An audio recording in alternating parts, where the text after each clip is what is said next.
And maybe there are places in quantum mechanics where the laws do not seem to be time reversal symmetric. Good. So this is something that I just want to get clarified before we move on. No, that's a really good point. That's worth bringing up. Thank you for giving me an opportunity to do it. So last time we talked about the measurement problem, and we talked about three different traditions of attempting to solve the measurement problem. These collapse traditions, the most promising of which is, I think, this GRW theory. These extra variable traditions, the most promising of which I think is Bohmian mechanics. And this Everettian tradition, which wants to have its cake and eat it too, wants the wave function to be the complete description of the world, unlike the extra variable tradition, and which wants the wave function to always evolve in accord with the Schrodinger equation as the contrary to what the collapse tradition says. Good. And we discussed, I think, a little bit why I'm a little more worried about whether the Everettian tradition is going to pan out than I am about these other two traditions. But anyway, the GRW theory and the collapse tradition in general is very interesting in the context of the discussion we've been having today. Indeed, the GRW theory is, insofar as I know, the first serious proposal for a fundamental physical theory of the world that is not time reversal symmetric.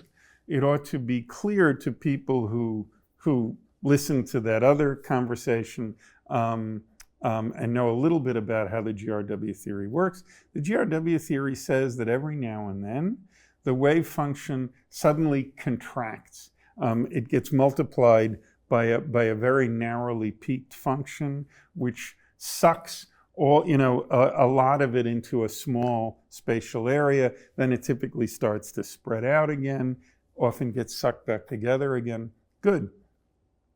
If you're watching a movie of the wave function in the GRW theory, you can very well tell whether you're being shown the movie forwards or backwards.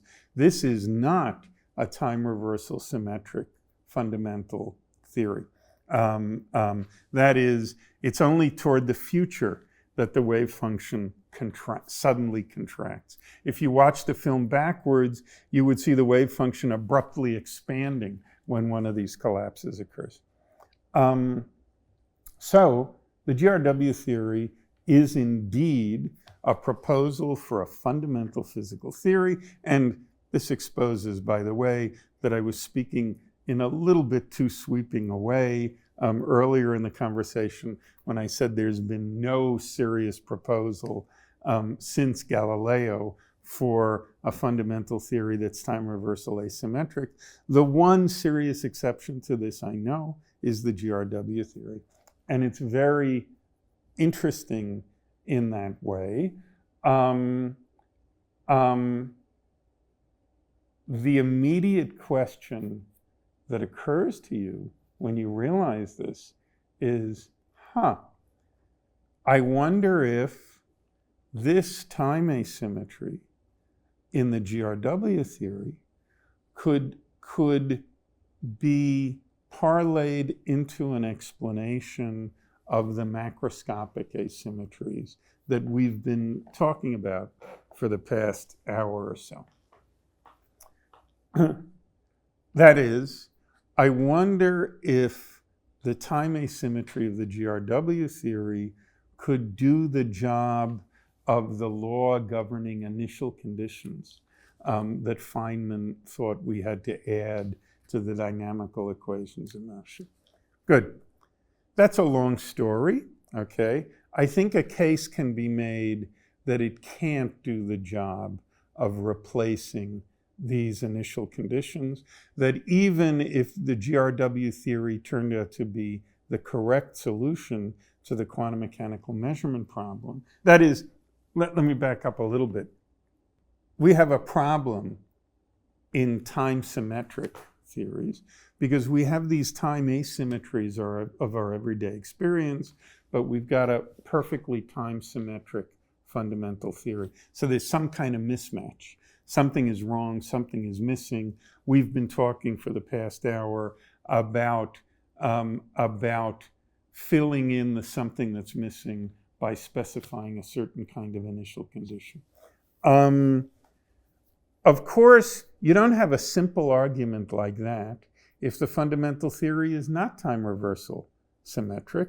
But of course, also, it doesn't follow just from the fact that the fundamental theory is not time reversal symmetric that the way in which it fails to be time reversal symmetric is going to suffice to explain the time reversal symmetries that we actually encounter in our everyday lives. Good. You can ask this question about GRW, and I think a very compelling argument can be made that the answer is no.